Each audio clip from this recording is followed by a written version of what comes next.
करीम अम्मा बाद फ़अऊज़ु बिल्लाहि मिनश शैतानिर रजीम बिस्मिल्लाहिर रहमानिर रहीम रब्बि इश्रह ली सदरी व यस्सिर ली अमरी वहलुल उक़दतम मिन लिसानी यफ़क़हू क़ौली।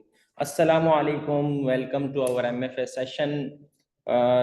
आप लोगों के माशाल्लाह पेपर के रिजल्ट्स आ चुके हैं। मोस्ट ऑफ द बच्चे जो हैं ऐसे हैं जो पेपर फर्स्ट टाइम अटेम्प्ट कर रहे होंगे, लेकिन आज की जो हमारी जो लेक्चर का जो प्राइमरी मकसद है वो है उन लोगों को फेस करना जो टेक्निकली जो है रेफ्रेशर ले रहे हैं।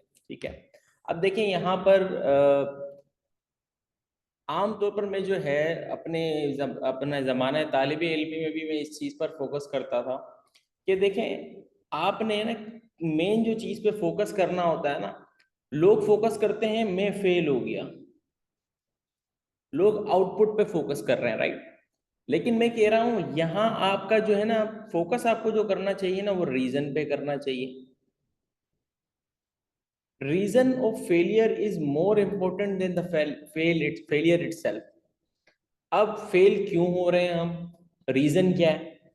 अब ये देखिए ये एमएफए को खुला खुला लिखा है ना, मतलब कुछ सोच समझ के लिखा है, या इसको हम यूं भी कह सकते हैं एक एमए है एक एफए है।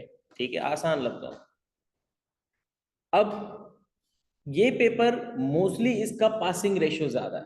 क्यों ज्यादा है, देखें एक बच्चों की तबीयत की बात कर लेता हूँ। बच्चे दो किस्म के होते हैं आम तौर पर। बच्चों में मैं एवरेज में जब बच्चों का जिक्र करूंगा एवरेज बच्चों की बात करूंगा, इसमें मैं उन इंटेलिजेंट लोगों को एक्सक्लूड कर दूंगा और उन लोगों को भी एक्सक्लूड कर दूंगा जो कि आउटलायर हैं, यानी कि ये वो लोग हैं जो दिल लगा के नहीं पढ़ते।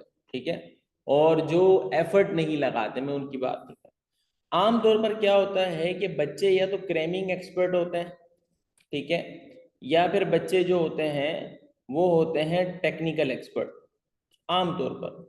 अब ये एक्सपर्ट का मतलब ये नहीं, मिसाल के तौर पर मैंने 21 पेपर दिए हैं सीए के, या आप 21 पेपर देंगे सीए के, तो इसका मतलब ये थोड़ी है कि हम 21 के 21 पेपर में ऐसा ही इंटरेस्ट डेवलप करेंगे जो हमारा हर पेपर का इंटरेस्ट बराबर हो, ऐसा नहीं होता। देखो होता क्या है, कुछ पेपर की जो साइकी होती है वो होती है उसको क्रैम करना है। जैसे मिसाल कर लो मैं सी लॉ, भाई कंपनी कैसे बनेगी, क्यों बनेगी, क्या रीजन है, किस तरीके से डिविडेंड होंगे, डिविडेंड कैसे दिया जाएगा, उसकी रेगुलेशन क्या है, मोर्गेज चार्ज कराया तो उसको रजिस्टर कब कराना है, मोर्गेज चार्ज खत्म हो गया तो उसको डिस्चार्ज कैसे कराना है, मीटिंग कैसे कॉल करनी है। अब इसमें कोई साइंस थोड़ी लगानी है हमने, आप बताएं कोई साइंस लगेगी। भाई जो लिखा हुआ है वो लिखना है, चाहे कैसा भी सिनेरियो बन जाए। सिनेरियो में बात तो यही होगी ना, और तो कुछ नहीं होगा। अगर मैं बात करूं बी लॉ की, तो बी लॉ में सिनेरियो बनते भी हैं, लेकिन विदाउट कंटेंट आप उसको सॉल्व नहीं कर सकते। आपको अगर नहीं पता कि एग्रीमेंट किसको कहते हैं, कॉन्ट्रैक्ट किसको कहते हैं, अपना क्वासी कॉन्ट्रैक्ट क्या होता है, आपके नलीफाइड को अपना क्या कहते हैं, वो कौन से कॉन्ट्रैक्ट होते हैं आपके, एक क्वासी कॉन्ट्रैक्ट होता है। बहरहाल इस वक्त तो जाहिर है मैं उस सब्जेक्ट को पढ़ाता नहीं हूँ, तो ऑब्वियसली चीज़ें याद इस तरीके से नहीं आई, लेकिन आसान लफ्जों में ये समझें कि जो एरिया में आपको क्रैम करना पड़ता है, नेगोशिएबल इंस्ट्रूमेंट एक्ट पढ़ें, बला का क्रैमिंग है, उसमें अजीब से आएगी भाई चेक डिसऑनर होगा तो क्यों होगा, आपको लिस्टें याद करनी पड़ती है, चीज़ें याद करनी। कुछ पेपर होते हैं बेटा वो नंबर्स वाले होते हैं, उसमें कुछ टेक्निक याद तो करनी होती है लेकिन उसमें एप्लीकेशन ज्यादा होती है। जैसे मिसाल है आपके एफआर के पेपर हो गए, सीएमए का पेपर हो गया, सीए फाइनल में बीएफडी का पेपर हो गया, क्यूएम का पेपर हो गया। इस पेपर में कुछ याद करने की चीजें हैं, मैं मना नहीं कर रहा। आप कोई शख्स आके बोले सर IAS 2 नहीं आएगा तो कैसे अप्लाई करेगा, भाई मैं मना नहीं कर रहा, लेकिन एप्लीकेशन ज्यादा है। नंबर्स नंबर्स होते हैं, दिमाग चल रहा होता है, तो कुछ लोगों का नंबर में दिमाग चलता है, कुछ लोगों का चलता है क्रेमिंग में दिमाग। अभी क्रेमिंग और नंबर का मतलब ये नहीं है कि वो प्योर क्रेमिंग या प्योर नंबर, जिसका मतलब ये है कि टेक्निकली या तो आप थ्योरी में एक्सपर्ट होते हैं या आप नंबर्स में एक्सपर्ट होते हैं। ये एक जेनेरिक फेनोमेना है। इस पेपर का पासिंग रेशियो क्यों ज्यादा है, अगर मैं पासिंग रेशियो की बात करूं क्यों ज्यादा है भाई, इस पेपर के अंदर दोनों चीजें, और आप पेपर को एनालाइज कर लें, अप्रोक्सीमेटली 50-50 आता है। अप्रोक्सीमेटली, मैं अप्रोक्सीमेटली क्यों कह रहा हूँ, कभी 46-54 आ जाता है, कभी 47-53 आ जाता है, लेकिन अप्रोक्सीमेटली क्लोज टू 50 है ना, तो इसीलिए मैं इसको 50-50 कंसिडर करता हूँ। अगर किसी बच्चे की ये साइड मजबूत होती है, वो क्या करता है 30-35 नंबर यहाँ से निकाल लेता है, 15 यहाँ से निकाल लेता है। किसी बच्चे की ये साइड मजबूत होती है, वो क्या करता है 30 नंबर यहाँ से निकाल लेता है, 20 नंबर यहाँ से निकाल लेता है, ठीक है, आमतौर पर ऐसा ही होता है। लेकिन अगर मैं फेलियर की रीजन की बात करूं, तो मैंने मोस्टली लोगों के रीजन ऐसे देखे हैं जो बेसिकली एक्सक्यूज उसका है ना बनता नहीं है। और कुछ ऐसे रीजन होते हैं कि आप लोग जो है, मसला ये आप लोग सारे कीबोर्ड वॉरियर हो, मसला ही है, इसकी सुनते हो उसकी सुनते हो, अगर नहीं सुनते हो ना, आमतौर पर बच्चे टीचर की नहीं। बस टीचर को शिकवा यही होता है, भाई आपको कोई मसला है, कम टू मी, क्या प्रॉब्लम है, बैठे हुए हम क्यों बैठे हुए हैं। अब देखें रीजन नंबर 1 हमारे पास जो पहला आता है वो है आपका कंटेंट कवरेज। कंटेंट कवरेज में क्या आ जाता है, आपने पढ़ा ही नहीं है पूरा पेपर भाई, आपने सिर्फ लेक्चर्स ले लिए, ठीक है, या आपने लेक्चर्स लेने में भी 1x 2x लगाया, तो ऑब्वियसली देखें इंसान की समाज जो होती है ना, जो सुनने की कैपेबिलिटी होती है, जो उसकी ऑडिबल कैपेसिटी होती है, ठीक है, वो समहाउ जो है वो एक लिमिटेड हद तक आपको इंफॉर्मेशन को रिटेन करने में मदद करती है। अगर आप किसी चीज को रिपीटेटिवली सुनते हैं तो आप देखिए वो चीजें आपको याद हो जाती है, जैसे सॉन्ग्स हैं, रिदम में चल रहे होते हैं, याद हो जाते हैं लोगों को। लेकिन अगर मैं बात करता हूँ लेक्चर्स की, तो देखो वैसे ही वो आपका जहन है ना, गैर गैर इख्तियारी तौर पर सुन रहा होता है उसको। मिसाल के तौर पर आप तो नहीं चाहते ना, मिसाल एक शख्स से अगर सीए करना चाहता है, उसने बोला मैं करूंगा ही करूंगा हर चीज है, लेकिन उसके लिए हर चीज सुनना एक्सेप्टेबल नहीं होगी। कुछ चीजें वो बोलेगा यार ये तो याद करने की क्या फायदा है, इस तो बेकार बातें लिखी हुई हैं, तो उसका जहन मनवाता है उसको। अब आपका जहन आप ट्रेन नहीं करते, तो ऑब्वियसली आप क्या करते हो, कंटेंट ज्यादा स्पीड से सुनने के चक्कर में टेक्निकली आप पूरा कंटेंट जाया कर देते हो। खास करके मैं बात करूंगा ये रिकॉर्डेड लेक्चर वाली मखलूक से। फिर दूसरी आ जाती है बेटा प्रैक्टिस की बात। अब देखो प्रैक्टिस को मैं दो हिस्सों में तोड़ लेता हूं, एक है आपकी रेगुलर प्रैक्टिस और एक है आपकी रिवीजन। अब रेगुलर प्रैक्टिस की बात करूं तो जैसे टॉपिक खत्म हुआ आपने उसकी प्रैक्टिस करनी है। मोस्टली देखता हूं बच्चों को, खास करके इस किस्म के जो पेपर होते हैं ना, अब उसमें वो मिलते हैं किसी ऐसे बच्चे से, मैं उसको पॉइंट आउट नहीं कर रहा, लेकिन उनकी एनालिटिकल स्किल ज्यादा होती है। मिसाल के तौर पर अगर कोई बच्चा ए लेवल्स करके आता है, उसका वो मद्दे मुकाबिल नहीं है ना वो इंटर कॉमर्स वाले के, क्यों नहीं है भाई। ए लेवल का पेपर होता ही ऐसा है कि जिसके अंदर आपको सोचना पड़ता है, उसके सवालात ऐसे होते हैं, उनको राइटिंग, उनको basically deduction from the problem सिखाया जाता है। जब वो सीख जाते हैं, वो लॉजिकल रीजनिंग देना सीख जाते हैं, एनालिटिकल रीजनिंग देना सीख जाते हैं, तो जब वो सीए में आते हैं ना, तो वो सिर्फ उस चीज को थोड़ा सा अप स्केल करते हैं और कुछ नहीं करते, तो उनको इतनी मेहनत नहीं करनी पड़ती। अगर मैं इंटर के पेपर देखता हूँ तो वही घिसे पिटे 25 साल पुराने सवाल चले आ रहे हैं, चले आ रहे हैं, चले आ रहे हैं, कोई कुछ है ही नहीं उसके अंदर कहने को। अब मुझे बताओ आप, अगर आप मैं लिमिटेड लाइबिलिटी कंपनी के फायदे नुकसान लिखवाता रहूं आपको, तो आपको लिमिटेड लाइबिलिटी कंपनी में एडवाइजरी की सहूलत, आप एडवाइस क्या करोगे लोगों को। अगर मैं कहूं कि आपकी ऑर्गेनाइजेशन आपके बेस्ट वेल सूटेड होनी चाहिए, और एक बंदा आपके पास कोई प्रॉब्लम लेके आता है, यार मैं ये काम करता हूं, आप क्या कहते हो क्या करना चाहिए, तो आप जो उसको जवाब नहीं दे पाओगे। आप बोलोगे देखो एक सोल प्रोप्राइटरशिप होती है, एक पार्टनरशिप होती है, एक कंपनी होती है, क्योंकि आपके जहन में पढ़ाया ही ऐसे ही है, आपके जहन में वो स्टोरी ऐसी इंफॉर्मेशन है।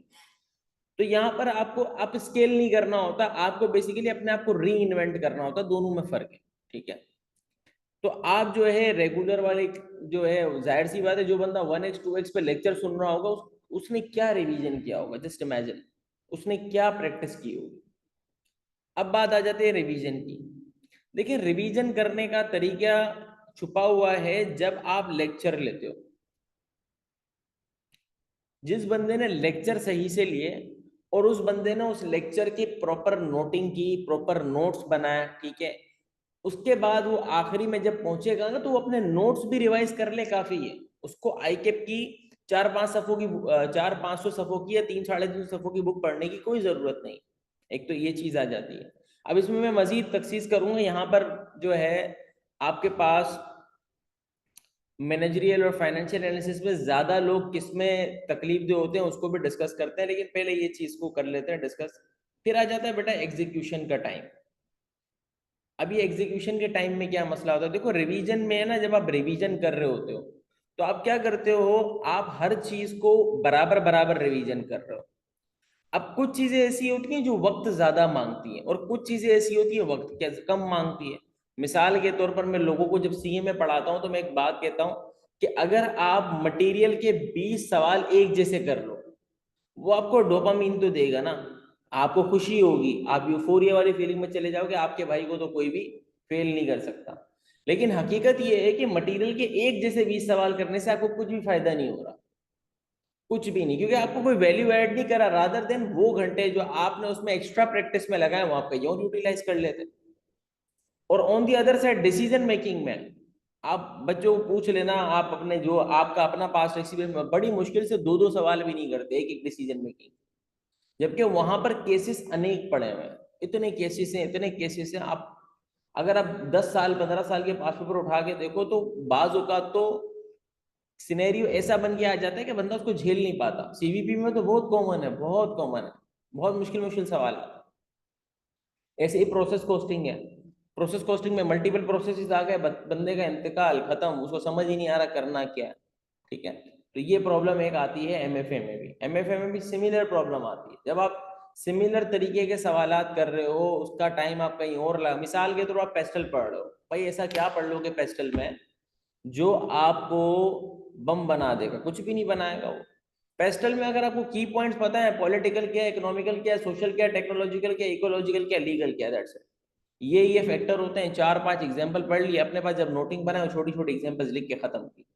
अब क्या आ जाता है, कुछ ऐसे एरियाज है जिसमें आई के स्ट्रेट अवे क्वेश्चंस पूछ सकता है, उन एरियाज को हाईलाइट कर दिया कि यार इसके मुझे याद करना है। मिसाल के तौर पर कन्वर्जेंस पूछ लिया आईकेप ने, मिसाल के तौर पर आईकेप ने जो है जनरल आईटी कंट्रोल पूछ लिया, हालांकि वो पेसल का पार्ट नहीं है, डाला हुआ है, मैं इसको पहले भी जिक्र कर चुका हूँ। इसी तरीके से आपके पास इकोलॉजिकल डाला ही नहीं है, जबकि इकोलॉजिकल बनता है डालना। इसी तरीके से जेनेरिक इंडस्ट्रीज, पोर्टर की जेनेरिक इंडस्ट्रीज पूछ लेता है, बाल पेस्टल में तो नहीं है, आगे आता है। तो मिसाल दे रहा हूँ कि वो कुछ इस तरीके का सवाल पूछ ले जो टू दी पॉइंट है, आपने उसको हाईलाइट कर लिया। ठीक है, इसके अलावा आपने कुछ भी करने की जरूरत नहीं है। अब वो पता है वो कितने पेजेस पे चैप्टर है, चलिए चैप्टर बता रहा हूँ आपको, वो 60 पेजेस पे चैप्टर है तकरीबन। अब मुझे बात बताएं, 60 पेजेस का चैप्टर पढ़ने की क्या आपको नीड है बार बार, वो भी नहीं है। आपको बस पता होना चाहिए पेस्टल को एनालाइज कैसे करते हैं, आप उसके सवालात करें। आप 10-12 पेस्टल के सवाल करें, 5-6 करें, 5-6 में ही बनने की है, बन जाती है। लेकिन मैं कहता हूँ आप 10-12 कर लें, कोई टेंशन नहीं। 15-15 मिनट में पेस्टल सॉल्व हो जाता है, 15-15 मिनट में। और 15 मिनट के बाद आपको जाहिर सी बात है, अगर आप 15 मिनट में 15-15 मिनट के 4 दफा भी ये सवाल सॉल्व कर लेते हैं, यकीन माने आपका खुद कॉन्फिडेंस हाई हो चुका होगा। एग्जाम में सवाल आएगा, आप दिमाग में सॉल्व कर चुके होंगे कि मुझे ये लिखना है। इसी तरीके से आपके पास दूसरे एरियाज आ जाते हैं, बीसीजी। इतना पप्पू सवाल आता है ना, मैं कहता हूँ बीसीजी से आसान सवाल क्या आएगा। वो मार्केट शेयर भी दे देता है, मार्केट की ग्रोथ भी दे देता है, आपको बोलता है मैं प्रोडक्ट आइडेंटिफाई करके दो तो स्ट्रेटेजी बता दो, स्ट्रेट लिखी हुई है बुक में, स्ट्रेट अवे लिखी हुई है। बच्चे नहीं करता। प्रोडक्ट लाइफ साइकिल क्या पूछ लेगा, प्रोडक्ट लाइफ साइकिल में कुछ नहीं की कोई चीज है, लेकिन मसला क्या है, आपने उसको बिल्कुल सतही तौर पे गुजार दिया। आपने प्रोडक्ट लाइफ साइकिल की चीजों को नहीं देखा कि उसमें कॉस्ट कौन कौन सी कॉस्ट एसोसिएटेड होती है, कौन कौन सी ऐसी इंडस्ट्री जो प्रोडक्ट लाइफ साइकिल से कहाँ गुजर रही है, नहीं पढ़ते बच्चे। तो रीजन क्या है, रीजन ये है कि आप लोग जो है बेसिकली, जो इसमें फेलियर की अगर मुझे रीजन नजर आती है वो है कंटेंट कवरेज। दूसरा, देखा भाई 50% रिजल्ट आ रहा है तो पेपर को हल्का ले लेना।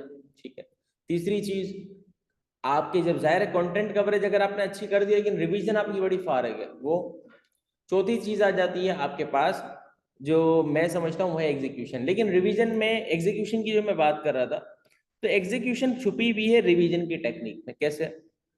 देखिए मैं कहता हूँ लोगों को, अगर आपने पेपर कर लिए, आपने रिवीजन भी कर लिया है, मिसाल के तौर पर आपके पास 1 महीना बचता है, ठीक है, मैं इसको ऐसे एग्जांपल से समझाता हूँ। 1 महीने में आपने 3 पेपर ऑप्ट किए हुए हैं, और आप कहते हैं यार मैं 10 दिन इसको दूंगा, 10 दिन इसको दूंगा, 10 दिन इसको दूंगा। अच्छा, सब्जेक्ट टू के 1 महीने पहले आपने लेक्चर जो नॉर्मल प्रैक्टिस खत्म कर दी हो, ठीक है, जो कि नहीं करते हैं बच्चे, नाम तौर पर नहीं करते हैं। जिसको पूछो आखिरी दिन में पूछ रहा है लेक्चर की ये क्या है वो क्या है। एक टीचर का मैंने देखा, वो उसको बोलता है, मुझे फोन करके बच्चा कह रहा है कि भाई मेरे मेरा पोर्टल काम नहीं कर रहा, एग्जाम की रात को, एग्जाम मतलब सुबह है, बोला भाई तू भाई पोर्टल लेके करोगे क्या? बोला नहीं मेरे 3 चैप्टर रहता है। Just imagine. फिर कहते हैं यार हमारे आई कैप जो है जालिम में फेल करता है। भाई जालिम नहीं है वो, जालिम आप हो। आपके पास 4 महीने का टाइम है, आपके पास प्योर स्टूडेंट हो आप। अब हर बंदा आएगा ना, वो आपको ऐसी ऐसी दलील से कायल करने की कोशिश करेगा कि यार वो बेचारा मजलूम है और उसके साथ तो ये हो गया वो हो गया, हर चीज। भाई ये इल्लत किल्लत जिल्लत तो तालिब इल्म के ना जमान तालिब इल्मी के ज़माने में रहती ही रहती है। बंदा बीमार भी होगा, बंदे की फाइनेंशियल शॉर्टेज भी होगी, बंदा जो है क्लास में आएगा टीचर उसको दलील भी कर देगा। मैं एग्जाम्पल दे रहा हूँ आपको, यहाँ अब ऐसा माहौल नहीं है, लेकिन फिर भी, लेकिन आपने बर्दाश्त करके चलना है उसको। क्योंकि आपको अगर उस्ताद अगर रगड़ा लगा रहा है तो वो क्यों लगा रहा है? उसको क्या मनफात है? रगड़ा लगाने से पैसे मिलते होते हैं? सारे इंस्टीट्यूट के टीचर फिर आप देखो कैसे अमीर होते हैं। अबे भाई नहीं मिलते हैं रगड़ा लगाने। हम तो चाहते हैं स्टूडेंट पढ़े, रिजल्ट आए उसका, वो एक दफा पैसे दिए ना वो जाया ना हो। ठीक है, तो क्या करना है आपने रिवीजन के अंदर? जैसे मिसाल के तौर पर आपने 3 दिन, आपने बोला 7 दिन में कोर्स रिवाइज करूंगा या जो भी आपको करना है उसमें, इसमें भी 7 दिन करूंगा और इसमें भी 7 दिन करूंगा। जो 3 दिन बचते हैं ना बेटा, उसमें आप तीनों दिन आई कैप का एक एक पेपर ऐसे एनवायरनमेंट में करो कि अगर आप एग्जाम में दे रहे हो तो आप यकीन माने आधा आपका हौसला वहीं पर ही सेट हो जाएगा कि यार वेदर मैं कैपेबल हूं या नहीं। एक दिन 3 घंटे पेपर दें, 1 घंटा उसको एनालाइज करें कि आप पेपर को कितना टेक्निकली कर पाए, पहली चीज, और आपका पेपर कितना एक्यूरेट है। ठीक है, तो ये बेटा ये चंद एक चीजें हैं जो आपको तकलीफ देती हैं। और एग्जीक्यूशन में वही बात है, वहां पर तो सिर्फ नर्व पे कंट्रोल रखना है बस, कंट्रोल योर नर्व्स बस, और कुछ भी नहीं है। आप क्योंकि तैयार हो गए ना, आपने एग्जाम की ये भी कर ली, आपने कंटेंट भी पूरा किया हुआ है। भाई मैक्सिमम क्या हुआ, कोई ऐसी जगह से सवाल उठ गया उसको रिकॉल नहीं हो रहा, भाई उस सवाल को छोड़ दो, उस सवाल को छोड़ दो, भूल जाओ वो नहीं आया उस वक्त। अगर 20 नंबर का भी सवाल है तो आपके पास 80 नंबर का तो पेपर पड़ा हुआ है। आपको 50 चाहिए भाई, आपको 150 नहीं चाहिए 100 में से जो इतनी फिक्र कर रहे हो। तो ये एक रीजन है। अच्छा एक और आप चीज को समझें, अगर आप इस 50% की थ्योरी को समझें कि 50% पे क्यों पास करता है, आप कई बॉडीज में चले जाएं, CIA देख लें, CFA देख लें, और आपको और भी ऐसी बॉडीज मिलेंगी जहां पर पासिंग रेट हाई है। CA ACCA के अलावा, CA ACCA ICM है, इन तीनों के अलावा काफी ऐसी बाहर की बॉडीज हैं जहाँ पे पासिंग रेशियो हाई पे रखा जाता है, यानी 70% पे होता है, 75 पे होता है। सिमा में भी ऐसा ही क्यों होता है? वो कहते हैं भाई अगर 75% आपने नंबर नहीं लिए तो आपकी अंडरस्टैंडिंग क्या है पेपर की। बात उनकी भी सही है, लेकिन वो पेपर ऐसा बनाते भी हैं कि उसमें अटेन आप अचीव कर सकते हैं। आइए तो कह रहे हैं 50 ही ले लो भाई। और 50 कैसे लिए जा सकते हैं? देखें, एक है कंप्लीटनेस और एक है एक्यूरेसी। इन दोनों को मल्टीप्लाई कर लो ना, ये आपके रिजल्ट का आउटपुट है। ठीक है, अब बात कर लेते हैं कंप्लीटनेस। मिसाल के तौर पर आपने 80% पेपर कंप्लीट किया, और मान लेते हैं आपकी उस पेपर की जो एक्यूरेसी थी वो थी 70%। सही है, अगर आप इन दोनों को मल्टीप्लाई करें फिर भी आप 56% रिजल्ट ला सकते हैं, इन दोनों को भी मल्टीप्लाई करें। आप इसको उल्टा सीधा जैसे भी कॉम्बो बना लें, 75-75 कर लें। यानी आम तौर पर बच्चा जो अगर फेल हो रहा है ना, तो इसका मतलब ये है कि कंटेंट वो उधर कवर नहीं करता, या फिर उसकी एक्यूरेसी बहुत फारिग है, बहुत फारिग है। सिर्फ इसमें देखें, हमारे पास जो MA वाला एरिया है मैनेजमेंट एनालिसिस का, और जो FA वाला एरिया है फाइनेंशियल एनालिसिस का, मैं लिटरल बता रहा हूँ, फाइनेंशियल एनालिसिस में NPV IRR सच में बहुत तंग करता है, ये इसमें कोई दो राय नहीं है। बजटिंग भी थोड़ा बहुत तंग करता है। अब बहुत सारे आएंगे मेरे पास, वो बोलेंगे थोड़ा बहुत ही सर बहुत तंग करता है। भाई टेक्निक से पढ़ोगे नहीं करता है। जिन टीचरों से आप पढ़ के आए हो वो हमारे भी मोजिस टीचर रहे, हम भी पढ़ के आए हैं। फर्क इतना सा होता है कि आप लोग दिल लगा के उसको इस तरीके से पढ़ते नहीं। लेकिन अज्यूम कर लेते हैं बेटा, ये बजटिंग का सिनेरियो, आप बजटिंग है, फिर आपके पास कुछ एरियाज है, इंटरेस्ट रिस्क मैनेजमेंट है, फॉरेक्स मैनेजमेंट है, ठीक है, फिर आपका फॉरवर्ड है, फ्यूचर है, ये सारे आपके कमोडिटी मैनेजमेंट के अंदर, ये इंटरेस्ट रेट उसमें कवर ही हो जाते हैं। लेकिन आसान लफ्जों में कह रहा हूँ, ये एरिया में भी नंबर लेना कोई मसला नहीं होता, लेकिन एक आप ऑल टुगेदर सवाल प्रैक्टिस ही नहीं गए। मैं कहता हूँ आप एनपीवी, आईआरआर, ये रिस्क मैनेजमेंट वगैरह के सवाल प्रैक्टिस करके ना जाए ना, आप मुझे करके दिखा दें एग्जाम, आप करके दिखा दें मुझे, आपसे अटेम्प्ट ही नहीं होगा सवाल। तो दोनों आपने चीजों को बैलेंस करके चलना है। 4 महीने हैं, 100 घंटे आप समझ लें, क्योंकि आप रिफ्रेशर के अंदर आते हैं तो ऑब्वियसली आपके पास 4 महीने भी नहीं होते। इट इज अप्रोक्सीमेटली 3 मंथ्स और 3 मंथ्स एंड 10 डेज और 3 मंथ्स और व्हाट्सएवर। अब इस सूरत हाल में आपके पास टाइम रह जाता है कम, तो आगे दौड़ पीछे छोड़ वाली अप्रोच नहीं करनी। अगर कुछ लेक्चर्स हो चुके हैं, अगर आप कहीं आप यहाँ पर आते हैं, तो एक ये हम आपको फैसिलिटेट ज़रूर कर सकते हैं कि आप आ जाएं, जो करंट बैच चल रहा है आप उसके साथ बैठ जाएं और उसके साथ साथ चलते रहें, ठीक है। और जो बाकी आपकी चीज़ें हैं, या तो आप चाहें तो उसके साथ भी कवर कर सकते हैं, और चाहें तो फिर हम आपको एक्स्ट्रा क्लास देके भी उसको कवर करवा सकते हैं, कोई ऐसा बड़ा मसला नहीं है। लेकिन आपसे गुजारिश ये है कि हजरत कल नहीं सोचना, आज सोचना है, टुडे। क्योंकि आप जितना टाइम डिले करेंगे, you are losing your time, it means you are losing your money. मैं लोग मुझे कहते ना यार ये पास नहीं हुआ तो क्या होगा, मैंने बोला मैं जब पढ़ता था मेरे दिमाग में एक ही प्रेशर था, अज्यूम कर लें आपके, आप 6 महीने लेट होते हैं, एक अटेम्प्ट जाया होने का मतलब क्या है, 6 महीने लेट होना। तो इसका मतलब ये है कि आप 6 महीने देर से सीए क्वालिफाई करेंगे, बस आसान बात, ये सही है। और मान लेते हैं कि वो जो 6 महीने जो है वो आप अज्यूम कर लेते हैं, ये कोई एक बिल्कुल फर्जी नंबर है, 250 के पर मंथ उस वक्त आप कमा सकते हो। तो टेक्निकली आप जो है 2.5 लाख से अगर आप कर लो तो आप अपना 15 लाख रुपए यानी 1.5 मिलियन का लॉस कर रहे हो, ऐसे ही है। 1.5 मिलियन का लॉस कर रहे हो और क्या, 1.5 मिलियन कमा सकते थे ना 6 महीने पहले क्वालिफाई करके। और क्यों नहीं क्वालिफाई किया सर, मैं तो असल में मेरा दोस्त आ गया था, मैं काउंटर स्ट्राइक कर रहा था सर, मेरे कंधों में दर्द था, मेरे को फलां हो गया था, मेरे को धमाका हो गया था सर, मेरे को मेरी किडनी में ना हार्ट अटैक हो गया था। इस तरीके के बहाने होते हैं, बहुत फारिग बहाना। तो बहाना नहीं चलेगा। आ गए हो पहले तो, ये फील्ड में है ना, मैं लोग जब मुझसे आपको ही पूछता है कि यार इस फील्ड में आना चाहिए, तो मैं कहता हूँ देखें, चाम तो है इस फील्ड में, लेकिन आप जहन में रख लें यही फील्ड में चाम है ऐसा नहीं है।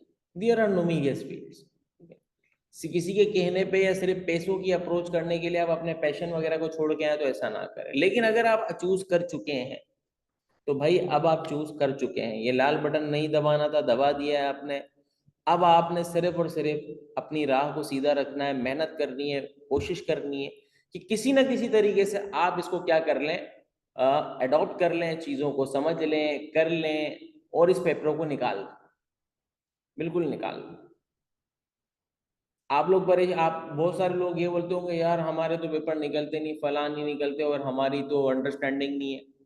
भाई अंडरस्टैंडिंग का कोई मसला नहीं है। पहले तो दो में से जो आप लोग ट्रोमेटिक कंडीशन में, दो ट्रोमा होते हैं आप लोगों के, दो ट्रोमा होते हैं, यानी कि दो मिनहाज पर आप होते हो आमतौर पर। एक बच्चा वो है जो गलती से जिसका आ जाए मेरिट, मैं ये बिला मुबालगा कह रहा हूँ, ऐसे मुझे पता चलता है ना, मेरिट आ जाए उस बच्चे का, या उसकी आ जाए इंटर में पोजीशन आ जाए, या इंटर में कोई उसने बहुत कोई जापानी नंबर ले लिया, वो बच्चा सोच रहा होता है यार तेरा भाई तो धूम मचा देगा। वो जब अपने दिमाग में अपने आप को बड़ा कर चुका होता है ना, तो वो हर चीज को छोटा समझने लगता है। उसूल ये है कि अगर इल्म हासिल करना है ना तो तालिब इल्म बनना पड़ेगा। और तालिब इल्म वही होता है जो सामने जो उसको चीज मिल रही है वो उसको ऐसे समझ के लिए कि उसको नहीं आती है, ठीक है। तो वो अपने आप को बहुत आहिस्ता आहिस्ता आहिस्ता आहिस्ता ग्रो कर जाता है, ठीक है। दूसरे देखें, एक और मखलूक आती है। वो मखलूक कौन है यार, मेरा तो बैकग्राउंड ही नहीं था, मैं प्री मेडिकल का था, मैं प्री इंजीनियरिंग का था, मैं फलां का था। भाई था ना, हो तो नहीं, क्यूटी निकाल दिया, आईटीए निकाल दिया, ये सब पढ़ के ही आ रहे हो ना। सीए के अंदर स्टार्टिंग के अंदर उन्होंने क्यों इंटर का रखा हुआ है, क्यों इंटर कॉमर्स का नहीं रखा? इन्होंने इसीलिए रखा हुआ है कि इनका कोर्स डिजाइन ऐसे है कि शुरू से अगर बच्चा पढ़ता हुआ तमीज से आए वो निकाल देगा। लेकिन बच्चा पढ़ता नहीं है तमीज से।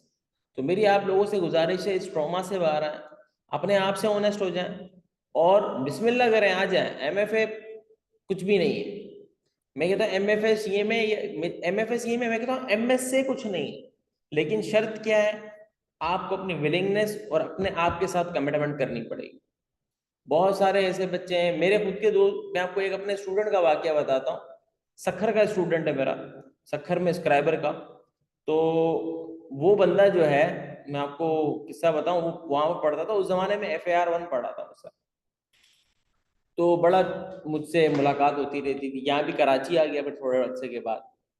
वो यहाँ पर मस्त जो है इसका सीन चल रहा था, उसने ABL में, अलाइड बैंक के अंदर उसने आर्टिकल्स की। उसको फर्म नहीं मिल रही थी, उसका थोड़ा लेट हो गया, तो ऑब्वियसली वहां पर काफी मसले मसाइल थे, वहाँ इंस्टीट्यूट के मसले मसाइल, फिर पेपर्स के मसले मसाइल, काफी चीजें हो। तो खैर वो उसका कैफ क्वालिफाई हुआ, कैफ क्वालिफाई होने के बाद वो CA फाइनल की तरफ वो उसमें आर्टिकल्स में चला गया।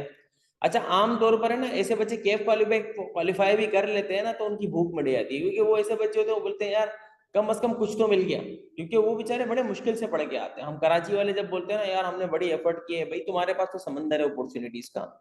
कराची, लाहौर, इस्लामाबाद के पास समंदर है अपॉर्चुनिटीज का, क्या चाहिए? कौन सा यूनिवर्सिटी कॉलेज आपके आपके डिस्ट्रिक्ट में, सिटी में नहीं है? हर है। और दस्तरस में भी है। ट्रैवल नहीं कर रहे, ठीक है, कोई ऐसी ट्रैवलिंग नहीं कर रहे। तो वो बेचारे ट्रैवलिंग करके 500 किलोमीटर दूर घर से यहाँ रह रहा है, पूरी उसने सारा सिस्टम किया हो। वो बंदा अभी उसके CA फाइनल का एक पेपर रहता है, एक paper. Are you getting? Interior से हेल हुआ हुआ बच्चा, उसने किसी ना किसी तरीके से वो यहाँ पर आर्टिकल्स भी, ट्रेनिंग आउटसाइड प्रैक्टिस करके भी उसे क्वालिफाई कर। तो क्वालिफाई आप कर जाएंगे भाई, टेंशन नहीं लें, ठीक है। This paper will not define your success, ये मैं आपको बता देता हूँ। बट मैं आपको एक और चीज बता देता हूँ कि ये पेपर वो सबब जरूर बन सकता है कि जो आपकी सक्सेस में आपको हेल्प करे। ये दो अलग अलग बात है, डिफाइन नहीं करेगा लेकिन हेल्प कर सकता है। तो कोशिश करें अपने आप को बेहतर करें और चीज़ों की तरफ ध्यान दें।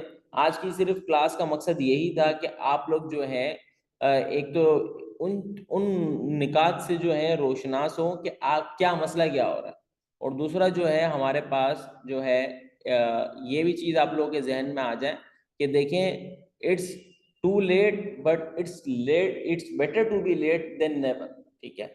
ये मेरे हिसाब से, आप लेट हो गए मसला नहीं है, लेकिन आ जाए, क्लासेस लेना शुरू कर दें, क्लासेस नहीं है तो पढ़ना लेना शुरू कर दें, whatever you are in mind, don't overthink. कोई मसला नहीं है, फेल हो गए, आप क्या करेगा अभी? दोस्तों के साथ सुट्टा लगा रहे होंगे, या फिर अफसोस कर रहे होंगे, मातम कर रहे होंगे, खातून होंगी तो वो अपने आप में 6 मगोइयां कर रही होंगी, ठीक है। तो इससे बाहर आ जाए खुदा के वास्ते, ठीक है, और अपनी सीरियसली इस पेपर को लें। MFA is not a big deal, result भी अच्छे हैं इसके, परसेंटेज, पासिंग परसेंटेजेस भी अच्छी हैं, कोई इतना मुश्किल पेपर नहीं है। लेकिन मुश्किल इसलिए हो जाता है क्योंकि आप उसको मुश्किल बना देते हैं। आईकेप में हमारे शरीफ तवानी साहब हैं, वो बड़े अच्छी बात करते हैं, मैंने वहीं से ही शुरुआत की क्लासेस ली, वो बड़ी अच्छी बात करते हैं। वो कहते हैं आईकेप में फेल होना मुश्किल है निस्बतन पास होने के। और वो हमें समझाते थे भाई देखो, आपको फेल होना है, आपको क्लासेस बंक करनी पड़ेंगी। उस जमाने में क्लासेस बंक का भी सीन होता था ना, क्लासेस फिजिकल होती थी, क्लासेस बंक करनी पड़ेगी, आपको क्लास में आके सोना पड़ेगा, टीचर की डांट खानी पड़ेगी, असाइनमेंट नहीं करने होंगे, आपके जो स्टैंड अप के एग्जाम है उसमें फेल होना होगा, वगैरह वगैरह वगैरह, बहुत सारी। लेकिन अगर आपको पास होना, आप सिर्फ इन चीजों को करते करते चले जाएं, आपकी जिल्लत भी नहीं होगी, कुछ भी नहीं होगा, आप इजीली पास हो जाएंगे। और आपको 50 लेने हैं, गोल्ड मेडल नहीं चाहिए, गोल्ड मेडल से बचना है, सिंपल थ्योरी है। तो आज की क्लास यहीं तक रखते हैं, इंशाल्लाह अज़्ज़ा वजल जैसे ही आप लोग क्लास ज्वाइन करते हैं तो हम फिर जो है पूरे कोर्स का डाइसेक्ट करके, वैसे तो अभी हम जो है कॉम्पिटिटर एनालिसिस की तरफ चल रहे हैं, जहाँ पर अभी हम सॉर्ट ऑफ कुछ टॉपिक्स की तरफ चल रहे हैं। लेकिन बहरहाल आप अगर आ जाते हैं, ज्वाइन कर लेते हैं, तो it would be better for you as well, because time जाता जा रहा है, आप लोगों ने टाइम अपना ज़ाया नहीं करना और अपने आप को बेहतर अप्रोच की तरफ लेके चलना है। सलाम वालेकुम।